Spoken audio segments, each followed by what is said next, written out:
Bonjour, je suis Claire Chapler, psychologue, et dans le cadre du mois des émotions, je vais vous parler de la tristesse. Alors la tristesse est une émotion particulière parce qu'elle peut prendre différentes formes. Elle peut arriver de manière franche, nette. On a alors la gorge et la poitrine qui se servent, une sensation de picotement douloureux derrière les yeux, on a l'impression que le temps ralentit.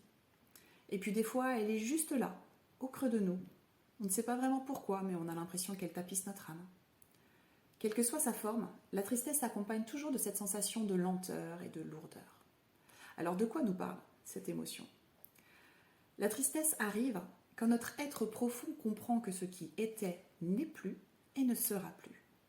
C'est le cas par exemple lorsqu'on perd un être cher.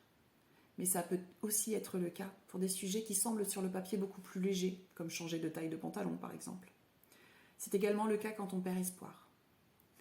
Vous l'aurez compris, la tristesse nous parle en fait de fin, de perte.